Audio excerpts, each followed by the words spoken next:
All right guys, now we're gonna finish up our mac and cheese. What I'm gonna put in here is a whole stick of butter. Boom, right down in there. I left the noodles in here, I drained them, now we got butter. All right guys, so what I like to do, instead of using milk, water, cream, whatever, I like to use evaporated milk. You know how sometimes when your mac and cheese is sitting for a little bit, you get that oily crap on the top? That's the oil separating from your cheese and your milk and all that. So this prevents that. I think it's because it has less water in it and it's more just the cream. I could be making that up. I don't have any actual factual basis for that, but that's what I think happens. So all right, get your cream in there. Hopping over here, guys. We have the rest of that cheddar block, okay? We're gonna chop that, give it a good little chop. Okay, we're just gonna cube it. The smaller, you don't have to cube this up. You can actually just throw the whole brick in there if you want to.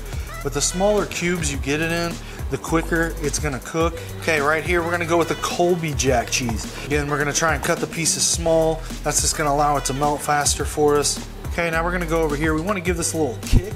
So we're gonna hit it with a little pepper jack cheese. This is not gonna be enough kick that it overpowers people with softer palates, but it is gonna be enough kick that it adds an extra dimension to your mac and cheese. Now we're just gonna stir it. You're gonna keep it moving until it gets down into a delicious cheese sauce and covers your noodles evenly. All right guys, as you can see that cheese sauce is starting to turn yellow. We still got a few chunks in here, but they're melting. But what we're gonna do at this point, guys, is we're gonna step the game up again. You already know that I have bacon. You already know that I have bacon bits. So we're gonna put some freaking bacon bits in. Look at that. Look at all that cheese on there. See that? Look, come on now.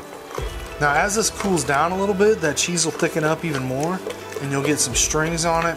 Guys, it is finally time to plate this up.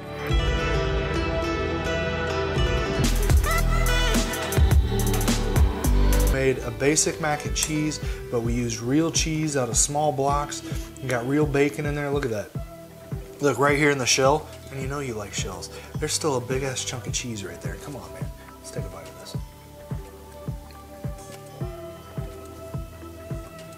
That's every kid's dream right there. If you like mac and cheese, this is gonna take you right back to your childhood. It's like a delicious roux kind of mac and cheese. It's so good. Now, I'm not bringing the rolls anymore, Aunt Maxine.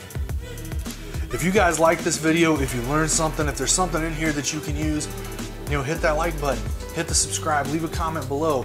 I love you guys. I appreciate you guys. I'm not bringing rolls. I still don't like Terry. I'll see you guys next week.